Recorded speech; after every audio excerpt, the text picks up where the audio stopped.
Hello, and welcome to Connected with Latham, where we discuss ideas, legal developments, and business trends shaping the global economy. I'm Chaim Zaltzman, partner and global vice chair of Latham's Emerging Companies and Growth Practice. In this episode, I'm joined by Gopi Siraneni, founder, president, and chief executive officer of Axiado, a leading, if I may, the leading provider of security management solutions for modern digital infrastructure, i.e., AI and semis infra. Gopi, welcome to the podcast. It's great to have you here. Thank you, Chaim. Thanks for having me.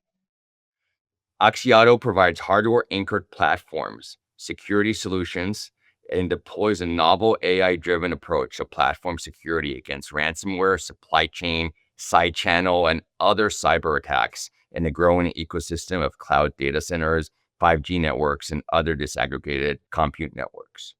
Gopi, before we dive into Axiado, I want the audience to get to know you, your background, and your journey, and what makes Gopi so exceptional. And just so everybody knows, Gopi and I bond on numerous things, but as we are recording this, he's sitting in his office and he's got a big Golden State Warriors and San Francisco 49ers decals in the back, and it just brings a smile to my face every time. Not a great year for either team, but we've had an amazing run, and it will continue hopefully into the future. So Gopi, thank you for being such a hardcore faithful. So Gopi, tell us a little bit about your background, how you got to Axiado, and basically your experience in the semis infra industry. So, as you guys know, I think most of the people also know already, I am from India. I think I look like an Indian too, definitely. So, I grew up in India, went to undergrad school, and came to here for masters. I went to University of Arkansas, for all the places in the world. I got my degree from Hillary Clinton when she was the first lady. So just to give you, I did shake hands with. I thought we'll be both presidents, but not. It's okay. One president. It's okay. That's cool. From there, I came to Bay Area, masters in EE, and worked in companies like IDT, AMCC, Marvell, and a couple of startups before this startup start, and sold startups to Qualcomm. So if I had to take the backwards, the last job was at Qualcomm. We sold our company to Qualcomm in 2012. And if you are using a Wi-Fi mesh, if it doesn't work, you can blame us and some of the people still with me. We created that market and fortunate enough to be Qualcomm muzzle to be make it big from almost nothing to $1 billion+ business on that too. And in the beginning, nobody believed in what we were trying to do. Everybody thought the Wi-Fi is dead, but we're able to solve some problem on that. You guys definitely solved it. Oh, it's amazing. Yeah, Yeah. it's now seamless and you can just plug in anywhere and just should work. And we were trying to explain at the time, if you can explain to your mom how to set up, and that would be the best way to do it. And that goal made it to make that Wi-Fi mesh. Worked at Marvell, one of the early employees with Marvell. I have a high respect for Sahad and Whaley, and Whaley's investor in the company now in here, so Sahad passed away. But from engineer to turn into business guy, that's all credit goes to Marvell and Sahad and Whaley's of the world. And they did completely show the world that you don't need to be native English speaker, you don't need to be the business major, you don't need to be the typical pseudo white guy to be the CEO of a company type of things. The barrier of entry was completely shattered by that time, and then they did that path to show. That is inspiration for me. I believe people tell me that I still run the company similar to what Marvell. So without knowing, they did have a big influence on me. Technology wise, same way the CEO, I'm still the technology guy. I'm not a bean counter allowed to be doing this. And so if you're doing from Marvell side, Airport Express, time capsule, anything in Apple Wi-Fi products were ours. Then we created a NAS in the market, and then I did the enterprise switches, designed myself to be all Cisco's early terabit router, first terabit routers. Now it's not that much big in that world. All that designed by myself. So I'm a semiconductor world around that. The previous company, Cloud Grapes, is also around the semiconductors. What we did, present CTO was with me at the time too, also. So this is my fourth rodeo to be as a startup company. Fortunate to be in the Bay Area to do this thing again and again. When you're starting, you don't remember the pain you had went through before. And same way here. I started this in 2020, and we didn't know that pandemic is going to hit, and it was a comfortable job. Walked away from that. It was a struggle, but Now we're in better shape to going almost 60-year running now. So happy to be here in thanks to the team, which is definitely helping me to be where I am. This is not whatever the success may be my name in the front, including the Wi-Fi mesh, but there's a bunch of people followed me and continue to follow me. Yeah, Gopi, you mentioned a few things that I'm gonna dig into in a second, the engineer to business guy route, as well as I want to talk about India. But before I do that, if you had for our, less technical audience who's listening to this, an elevator speech about what Axiado does, what would it be? Three, four bullet. Yeah, completely non-technical. I started telling to these early investors, think like we are a Bruce Willis and Die Hard movies. So John McClane characters.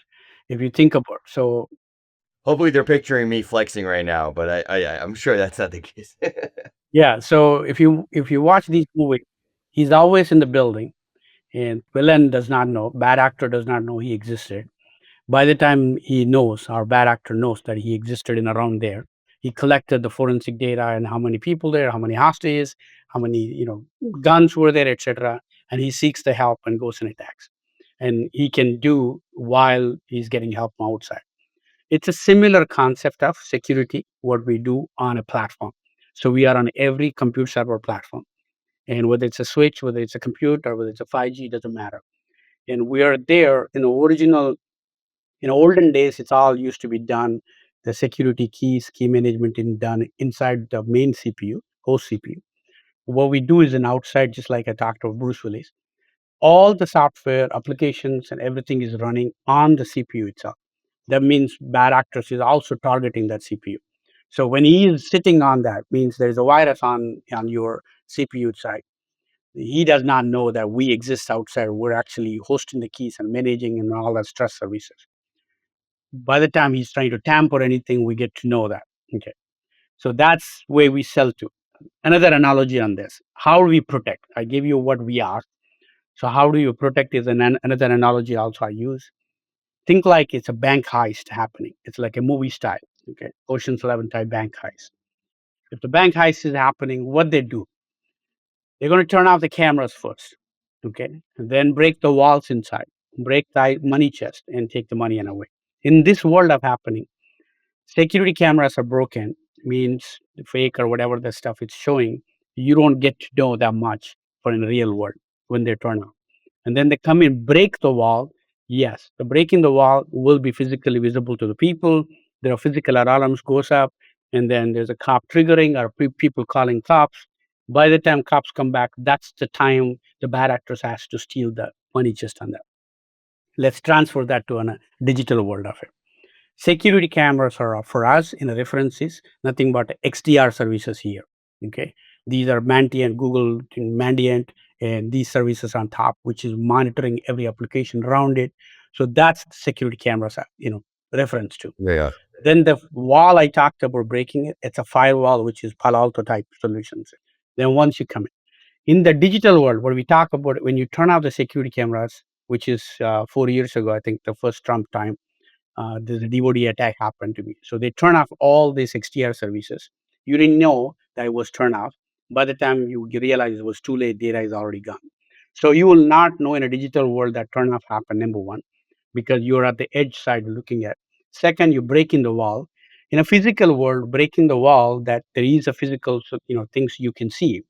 But in a digital world, breaking the wall does not know until you lose the data. Okay. And that losing the data also, there is a physical device is missing from you that you can tell it's missing. In a digital world, it's a copy. So you don't even see that. So there's a lot of AI engines to be able to tell it's actually somebody stole the data. You don't get to see who break the wall in. Okay, that's another problem. Until he stole the data and you monitor that. This is where we come in. In that scenario, think like we're sitting next to the money chest. So we get to hear some rumbling on the cameras turn off. We don't get to know because we're not on applications. We're Yep. below operating system. And then the break in the wall is definitely is going to come and touch us. We are the only company can tell you if there is something is happening, anomaly is happening. Our AI engines on the chip will be able to see. That means you're trying to break. And just for the audience, this is probably one of the most important lessons, a 101 on cybersecurity generally. But with Gobi, I do want you to go into detail. The Axiado is unique. Is it's actually physically next. It's inside the rack. So there's an actual chipset that's inside the rack that's next to where the quote unquote violation, where the breaking occurs, and being physically next to something for it to play the metaphysical game is a game changer because it allows you the proximity to be able to detect things that you otherwise were not able to do. Gopi, is that a pretty good, summary? Yeah. So we are in the hardware. We are on each compute blade where there's a hard disk. So in a general example, in that way, let's take a ransomware example. What is a ransomware? Let me trivialize this example. Please. Ransomware is nothing but some bad actor came into your system, become a super user, and locked the system, ask for a ransom. One. Two, he stole the data already or encrypt the hard disk and ask for money. In both cases, he has to come to this hardware, physical hardware place where he has to generate a keys and key, etc. We don't get to see every solution in the market, cybersecurity solution in the market today, whether it's a CloudStrike, Snowflake, or enterprise software. All these guys are profiling the bad actor entry into your system. Like they're at the port of entry. They're trying to protect. You still need that to happen.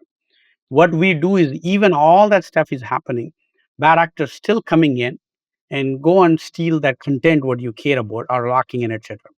We are sitting literally next to that hard disk and able to tell you the content is not touched. So we're the only one can tell you there's actually something is happening.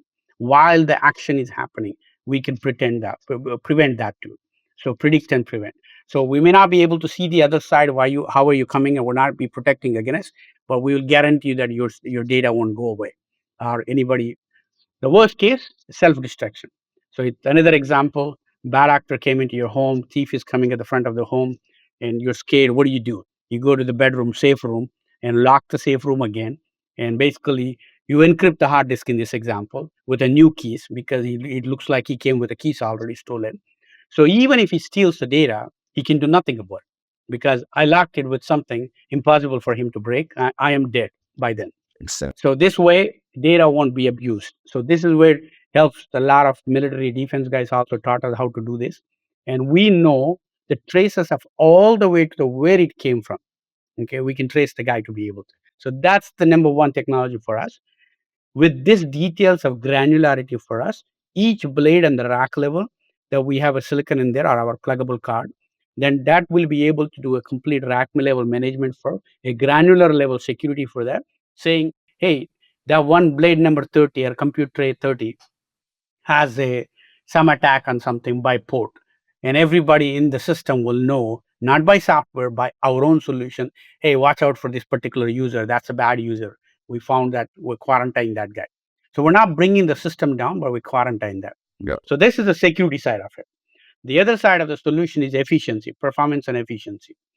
Today, all the racks are based on the thermal sensor fans and the heat sensors. And just quickly for the audience, when Gopi's referring to racks, he's referring to the data center racks that house GPUs, TPUs, AMD server, etc. These are the big racks you Yeah. envision when you see the data centers that actually have quote unquote the AI chips that everybody is just going crazy about. Yeah, sorry, Gopi, go ahead. Yeah. So the just the racks you example, I think everybody's following NVIDIA. You can see the so-called NVL racks. That's the racks that you have a compute tray, you have a switch tray. So that's what the enterprise takes it and runs all the models to work on. Each tray has a CPU and a GPU, and that's where we are the a security for attestation, authentication, control and management for that each tray, and then total rack itself. So by providing our silicon on the cards, not only we are providing a security granular protection for your data, we're also giving you efficiency on the rack. Your downtime will be better because we do based on the AI able to detect what's going on with each one of them and able to quarantine, isolate properly, and then give you the downtime less for you. How to fix those things to be able to isolate it, detect on the platform, not after the fact. Most of the stuff is collected data and one of the AI engines is running for you and telling particular thing is a problem. It's too late by the time you tell. You can do that way, but I'm doing at the level of where it is actually happening. That way we can protect. And again, for the audience, taking a moment, the proximity of the Axiado chiplets that being on the rack allows it to maximize in real time because it's in the efficiency and other attributes that are key to the performance of the rack overall, be it energy usage, other dirt and noise that's slowing down the processes. The fact that it's on physically on the rack is a game changer here again that allows it to gather the information in real time, allow the operator of the data center, the rack, to adjust and significantly reduce their cost, energy usage, and so on and so forth. Sorry, go, but I just want to just jump in there for that clarity. No problem. Just to you talked about the costs, I'll give you some quantitative numbers. We already showed, both. I'm not going to use the customer names, but two different rack vendors. We can save the 20% of power used for that rack and give you the a 20% efficiency on the compute thing itself. Means you take in, let's say, if it's 100 kilowatts of the rack itself you're using. With our solution, that rack may be running that same level at a 80 kilowatts. Okay, and I can give you the better compute, better efficiency, 20% better efficiency by managing the CPU GPU orchestration properly on the platform itself. So those combinations, it will save a lot of time, money, downtime, full rack level, fleet level management for you. It gives you every neo cloud data center, CSP, these guys are efficiency, and your ARPU is going to be a lot better than anybody. And just to give you one analogy, total cost, if the dollar is spent on data center today, approximately 52 cents are spent on the cooling, whether it is a fans, whether it's a liquid cooling, a power, AC around it, and all that stuff. So every dollar you spend, you're spending a 52 cents. We could give you 20% of that savings. It's amazing. Means 50 cents. I'm giving you at least 10, 15 cents savings for you per dollar what you have. Interesting. I mean, yeah, the ability to be on prem, so to speak, on the rack is really the revolutionary change that Axiado brings. And as our audience knows, the racks, the data centers, they're going to be the key. They're already the key now. They're one of the largest drivers of our economic progress, and our economy generally, and obviously going forward even more so.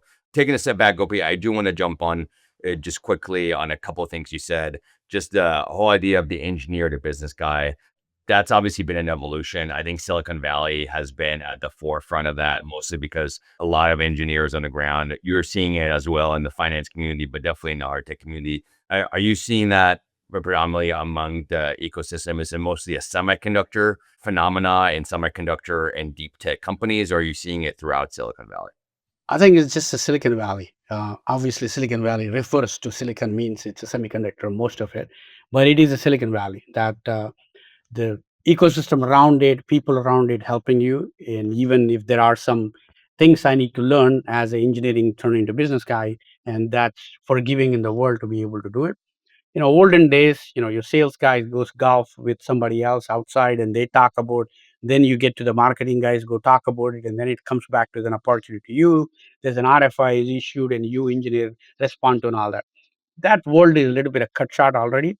So the technical guys are in the front of directly the other side technical guys and talking to what we need to solve and thinking and pathfinding, whatever it is. So these cut short legacy old school, maybe Dow Jones type of companies are no longer is prevalent on this side of the world.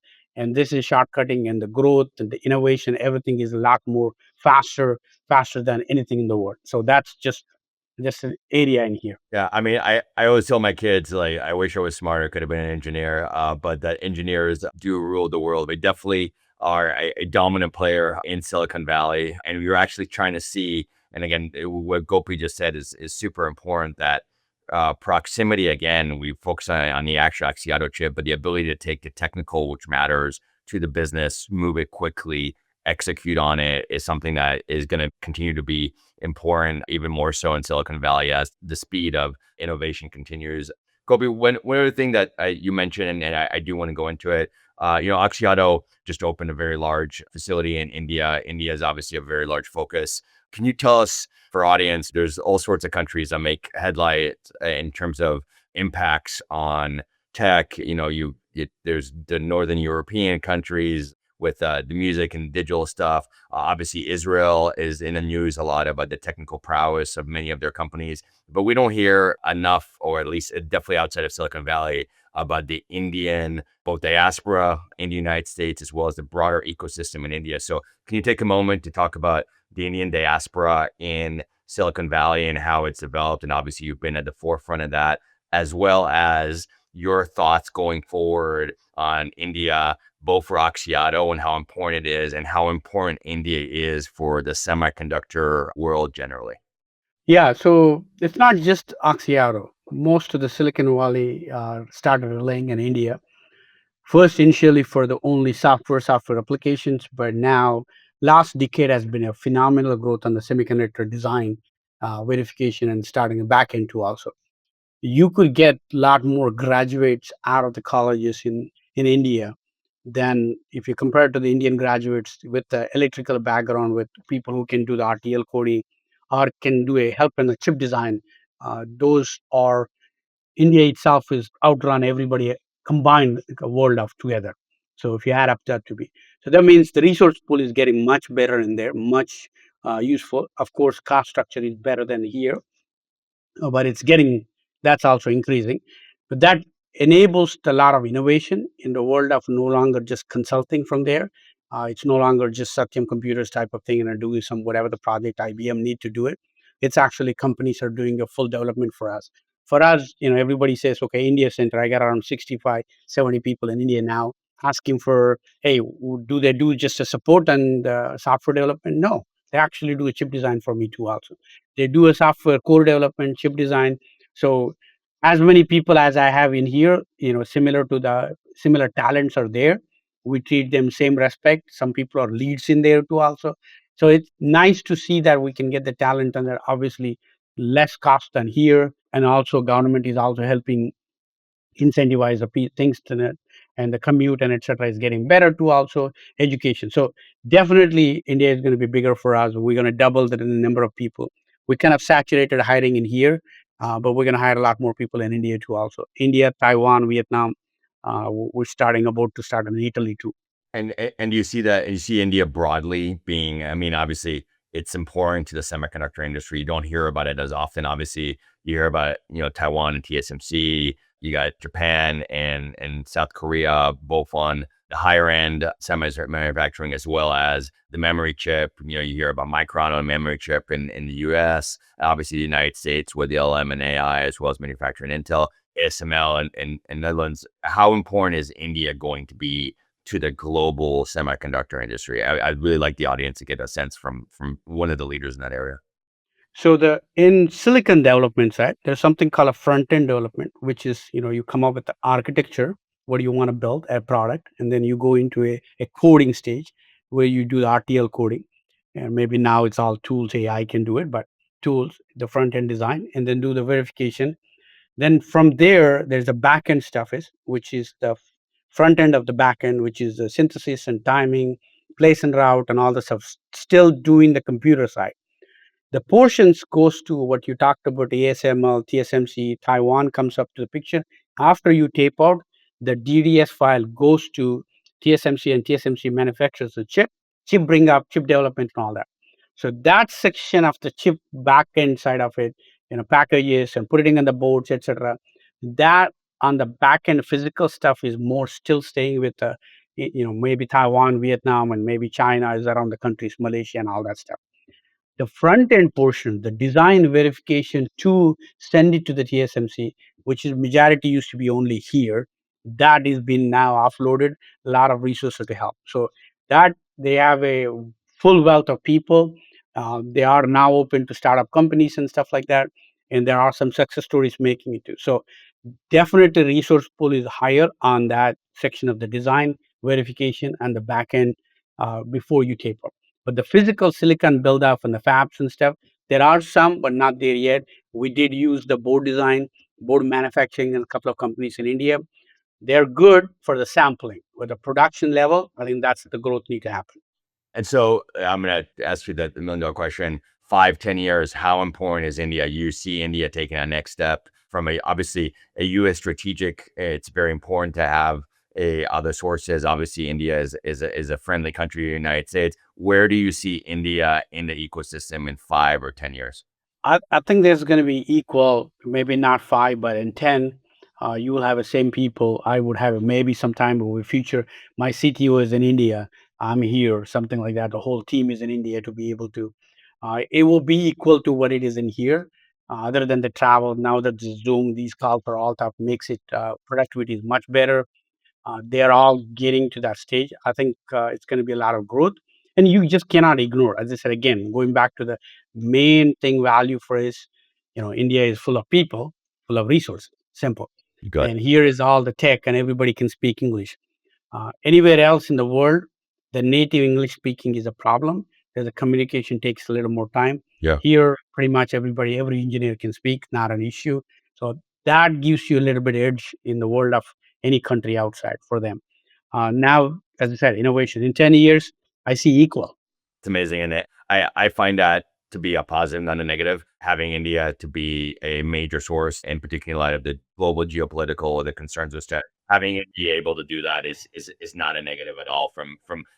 And by the way, I'm just the lawyer, but I in with clients who are in semiconductor, including obviously folks that Gopi, they share that sentiment that it's very important for U.S. the safety and security, but also for global supply chain stability to have India become a major player. Yeah, it's not negative at all. We relied a lot on China before. I think now the India is becoming to not only the resources, talent, it's a complementary and needs of the market is much bigger. Just the US alone cannot support that. Yep. So it need to be something else to be. So that's a resource pool coming in. Terrific. So, go before we jump into some more questions about Axiado. I always have this generic question to kind of try to soften up and break a little the ice. Who is the biggest nerd in Axiado? And you can't say yourself, although I have seen you cheer for the 49ers and you can definitely nerd out on the 49ers games. Who is that biggest nerd at Axiado? I think my CTO, Raghu Kondapalli, he's I'm not saying he's awkward socially and all that stuff. That's not the case, but the guy is the workaholic, works, completely into this and hours and all that. The people talk about in the 40s, 50s, you don't do hard work and because you got to take care of the kids and all that. He's able to do with all that, and I'm fortunate to have him around. And he's just fully dedicated. Like not, there's no time check and all that. There are a few engineers comes with also. We have those that came out to be schooled out of the college grads in here. Rishul, Ayanawa, Said, and all these guys amazingly turned into for us to be very talented. They learn, they picked up, and it's the same culture. What I just talked about. Raghu, they becoming. Um, I believe all four of them. What I just mentioned the names will start another companies in their life That's amazing. because that's the training I got from Sahads and Whaley's of the world. I wanted my success, not just financial success of the company. Half of the people here, new kids, will go start their own companies and do it. That's the part of the being in Bay Area, not just being in a big company. You work on the growth of the cyclical. That's it. I mean, I love it. Nerds, engineers, they're going to take over the world, people. They already have, by the way. So it's afterthought. Gopi, just quickly, what's changed in the near past that has allowed the Axiato technology to become what it is now? Because it is a game changer in terms of the physical ability to do it. Is it ability to miniaturize? Is it the specific material sciences that change? What's made the game changer for Axiato? It's AI growth and a demand of compute needed, and everybody innovated your compute. So CPU in the world changed from a what used to be single core to multi-core to multi and all that stuff. And then GPUs came up and then XPUs came up, those compute offload engines and etc. Memory went into something simpler to now HBM and etc. And the Ethernet port, the data ports went into something in there as well. But the one section was not touched, your control and management and security for the platform management. That was not touched at all. That's where we started a company to do it. Reimagine the control and management with the security, not ground up, not as a band-aid later. So that we saw opportunity and we started this to be able to do. With everybody else is, you know, growing. Like if you go follow NVIDIA numbers, whatever the number what the Blackwell was, then Blackwell Ultra was doing 3x multiples of the capacity or compute they can do. Now the Rubin can do a lot more multiples of that. Every 2 years these are doubling. I think Moore's law is now no longer valid anymore. And two, that needs. I want to take a moment there just so the audience here. Every 2 years, they're doubling like the capacity. I mean, that is unbelievable, folks. I mean, this is something that we're now taking for granted, but the speed at which the computability, the processing is changing is just next level. So, sorry, Gopi, I just again that No, that you asked for what change. That trigger to go back and say, you got to protect these things at a really high compute level. The old school boot time only enablement is not enough for you to. That's where you need a high compute, high security built in, ground up, and can actually scale to the future. So we have also have an AI engine inside, AI engines as inside of our chip too also. We are no different than the main AI of NVIDIA to the world. The only thing is our inferences are not images, but the packet pattern, packet data. So where size is 1 millionth of the inference, if I had to take NVIDIA thing, that's why I can do it as smaller. But the same models and stuff, I don't need it that many billion parameters, but I'll be able to do a million parameters, not a billion. So that's the way that the work need to happen. That's our looking for a innovation in here. We may be the first ones in Axiado, may be the first solving this problem. There will be more Axiados as we start. It's the sixth year. It's accepted in the world right now. We started, I think we'll hit the good public, announceable revenues and all that stuff comes up pretty soon. That will chase the other guys to start in here. And there will be more Axiados for sure. yeah, the physical cybersecurity revolution on the rack, that our revolution has started here, folks. Here, may we announce it loudly on this podcast. I know it's been announced before, but it's definitely a new trend of providing the cybersecurity solution on-prem and on the rack. Pretty amazing. Gopi, jumping out from specific Axiado and the technology to the broader global environment, what's your most challenging aspect right now? Is it industry specific issues? Is it the broader macro level stuff, oil prices, what's going on in geopolitics, and so on? Is it specific supply chains? What's keeping you up at night? The first, I'll tell you what is the first challenge. Incumbents are not the competition for us. It's more of a software stack has been built because we're touching the something called security, fundamental base security for all the platforms. So there's a generations of development happened by all the CSPs. So we need to took a time, but we convinced them to we can take that, use that, augment that to be able to sell. That's the first challenge. I think we got that barrier out now. The opportunities are open. They're considering. We're able to show how fast we can change. Then it comes to the rest of the stuff, which is not in our control. Number one biggest thing is what keeps me up in the night right now is supply chain. We make a card, something like this, selling these cards. There are a lot of components goes along with us, including the massive DDR thing in the world. Yeah, luckily Micron is an investor in the company. It's a DDR problem we solved.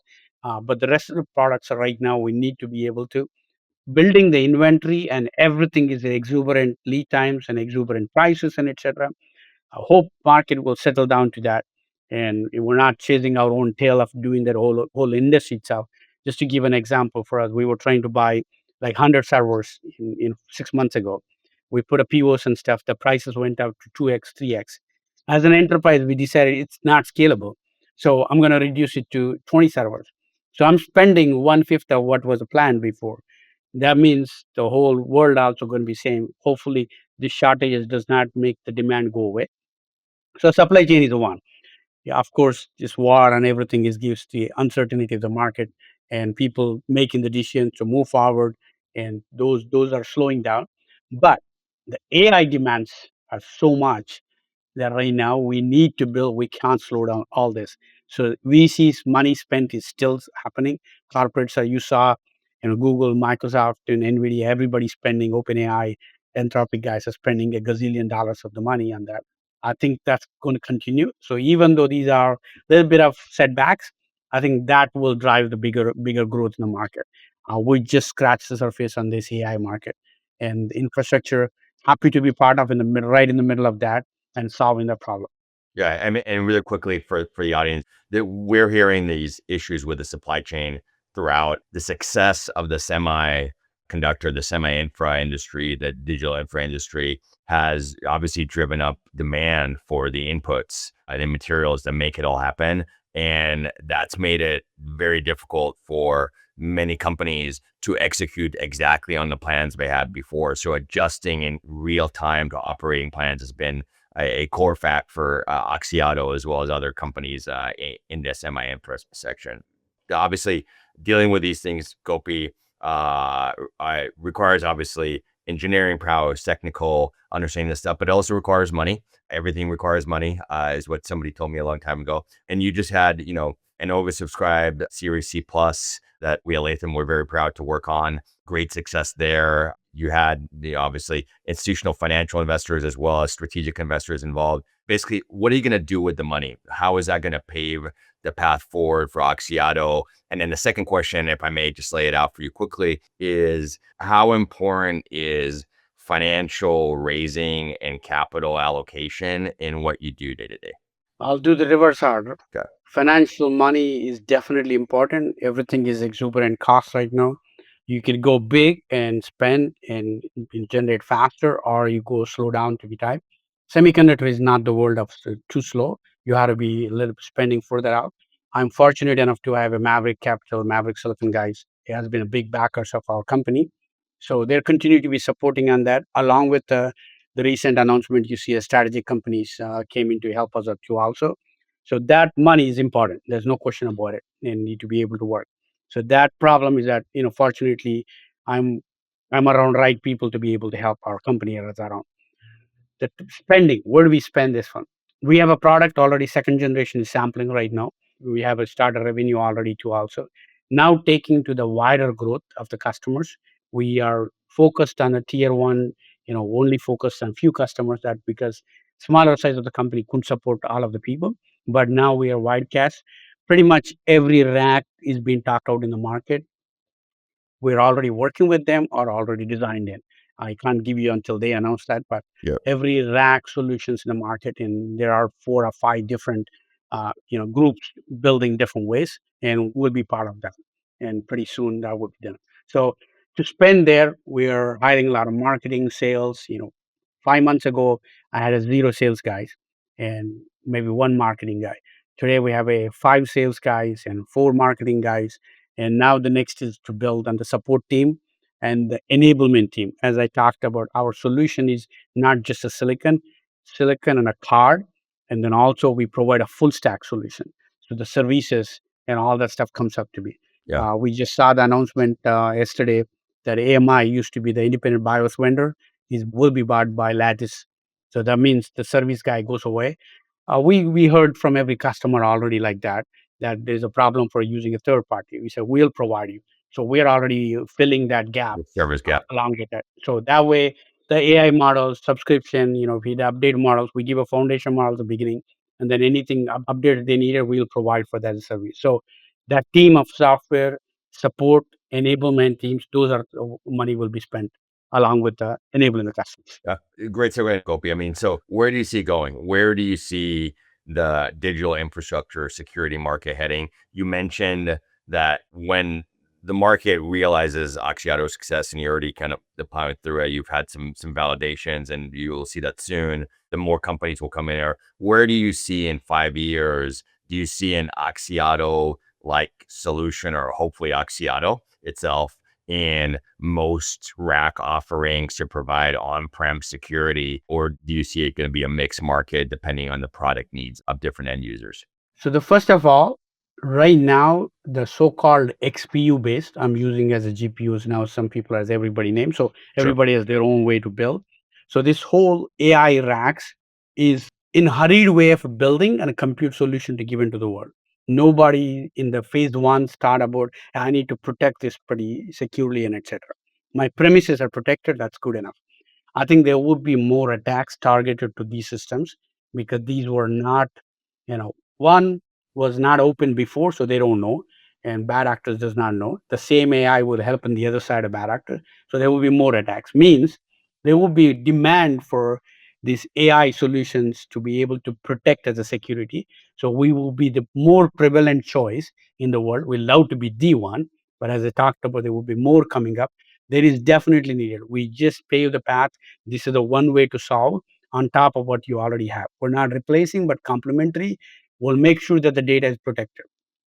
So That growth will be a lot more. We will hear the bad stories. There will be attacks on that need to be worked out on that. So we see next years where we will see. Yes, we envision ourselves to be on pretty much every rack sold in the every valuable rack sold in the market for you, whether it's a financial market, whether government markets, where you care about the data, where you care about the content, where you care about the downtime. That's where we will be the one. And with that, a portfolio, it's not going to be one silicon, one card. We want to be able to do a lot more. We have already in the roadmap. We have a design wins for what are we already designing in. I haven't even designed taped out yet, but I have a customer already waiting for that. So they're all now at the stage of next stage to be able to. They want a specific things. We customize the product certain way, fit into the already alpha customers. So we'll have a lot more roadmap. So we want to be the. So I can say this way. The earlier days when I came in, Marvell was the networking solution. Broadcom was a networking solution. Cavium was the one to be able to embedded CPU solution. We want to Yeah. be the security solution, platform management solution for the market going forward. Yeah, the audience heard to hear. Let's move to my favorite part of these podcasts, Gopi. It's what I call the speed poke around. I'm going to ask you a few questions. For each question, you have to give me a direct answer. You can go into more detail, but it's got to be a direct answer. Don't try to vacillate. Imagine we're in a 1 yard line. You got to pick the play. You don't have time to audible to anything you want. First question: what's the biggest professional obstacle you faced? Everybody says it's impossible to do. Whatever the thing I pick, not possible. That's the obstacle I always face, and whether it's a Wi-Fi mesh, whether it is a here, talked about even if my career life started, electrical when everybody was doing the computer science, electrical was not the choice of people to do it. Maybe the few people who stayed with that all the way. So challenge is everywhere. Now you can't do it. I always tell my kids when you see something hard, you got to lean into it. And Gopi basically is leaned into everything hard possible and is conquering it in a big way. So Yeah, impressive. somebody told me just if it was easy possible to do it, if there's a flag that is saying $1 billion business and then it's easy approachable, million people would have already done it. Yep. So you have a choice of to do. Imagine that there is the $1 billion opportunity, or you go or more. You go do it. You're gonna be paving the path. You're a trailblazer. You're gonna dig it. You're gonna fall. You get up. That's the challenge. Always been there. People told me always can be done. I take that as a challenge and then and I'm that's more original for me. So you obviously don't do it all by yourself. You got teammates helping you. Team, yeah. So you have to pick Gopi. One of these three attributes for an ideal teammate. Is it education? Is it experience? Or is it temperament? Passion, passion, commitment, accountability. Those are the three for me. Passion for doing something. Passion So, to so, succeed. so instead of picking one of them, Gopi, you're the first one. You gave me three different ones. All right. So say that again, Gopi. Which ones are they? Passion. Yeah, it's everybody has education, so everybody has the work experience, and you have still a passion in you to go do it, and accountability and commitment to go do it. Passion, commitment, accountability. My parents spent a lot of money on my education, Gopi. So don't derail it down. But no, I appreciate it. And those are obviously hyper important things. I could obviously try to fit them into the temperament and obviously experience channels those things. But for Gopi, the raw passion, commitment, accountability make up for most of it. Anyone applying to Axiado, those are the things you should highlight in any area of you. Don't talk about your education, please. My favorite question, the poker table question. Okay. You are sitting at Axiado today and you get to change, adjust one thing. Is it the game itself, which is the broad economy? Is it the table, which is the semis infrastructure industry? Is it the house, the regulatory regime, government, geopolitical dynamics? Is it the stack of chips, i.e., the cash you have? Or is it the other players? Folks not playing fair, not coordinating enough. What do you change, Gopi, at the poker table? I think I'm in the security world of it. I'll take the last one. You had to imagine this: the AI is good for the good actor. It's also good for the bad actor. Yeah. So more bad actors are coordinated. If there is an attack happen in somebody, they share in this, black web, dark web type of thing. But we, as the industry, whether it's I don't know, compliance, regulator, etc. But we're now working together to share that whatever the attacks that happen, there need to be a coordinated effort to that unify ourselves and build each other secure rather than only myself secure. I think that all right now, all the big guys who has money, they're making themselves secure. They don't tell the other one. So there got to be some level of sharing to Yeah. really counter the bad actors who is sharing. Interesting. Interesting. Oddly, you're the first one who picked the other players, the bad actors who are coordinated against the good actors that we're trying to have cybersecurity. And again, a cry for action for the industry broadly. The good guys don't coordinate enough relative to the bad guys, which is something you don't hear very often. But in a world in security, that's often the case where you have nefarious intent on one end versus individualized capitalist incentives. Sometimes the sharing in a coordinated manner isn't done well, much to our chagrins. So, Gopi, after you have been beating up and defeating all these bad actors, you must be hungry. So this is my last question. What's your favorite food to eat at work when you're crushing these bad guys with the Axiado security package or while playing poker? And by the way, it can be the same type of food. Maybe you're a single protein bar kind of thing. They're gonna take it everywhere, but sometimes it's different. So what do you want to eat? For me, daytime is simple sandwich. Lighter the better. Okay. Lighter the better. Simple sandwich. And how about when you're playing poker? And what's a Uh, light sandwich, by the way? When my wife tells me light OP, she is expecting me to eat a salad. That is, she doesn't want to say salad because she knows I don't like, but that's what she's expecting. What's a light sandwich? yeah, something like simple bread. Not the too much size and small. Some vegetable come with simple meat. That's good enough. But not. I don't like to eat a lot during the day. That's one. Whatever the smaller count. Salad is okay too. Also. And for me, we eat Indian food anyway, heavy. That's okay.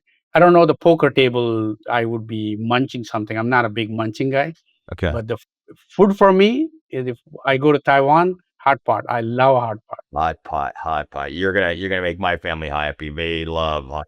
They spicy hunt hot hot pot all over. Yeah, that's cool. pot. That's cool. Well, And we're Indian food. I grew up with biryani, and I'm from Hyderabad.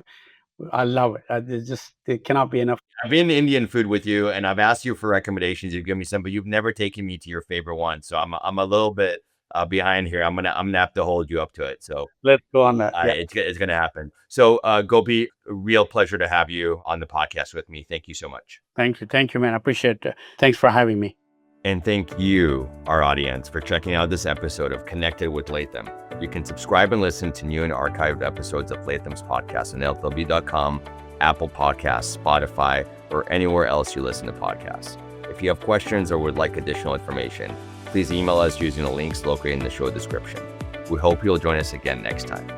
This podcast is provided as a service of Latham & Watkins LLP. Listening to this podcast does not create an attorney-client relationship between you and Latham & Watkins LLP, and you should not send confidential information to Latham & Watkins LLP. While we make every effort to assure that the content of this podcast is accurate, comprehensive, and current, we do not warrant or guarantee any of those things. And you may not rely on this podcast as a substitute for legal research and/or consulting a qualified attorney. Listening to this podcast is not a substitute for engaging a lawyer to advise you on your individual needs. Should you require legal advice on the issues covered in this podcast, please consult a qualified attorney. Under New York's Code of Professional Responsibility, portions of this communication contain attorney advertising. Prior results do not guarantee a similar outcome. Results depend upon a variety of factors unique to each representation. Please direct all inquiries regarding the conduct of Latham & Watkins attorneys under the New York's disciplinary rules to Latham & Watkins LLP, 1271 Avenue of the Americas, New York, New York, 10020. Phone number 1-212-906-1200.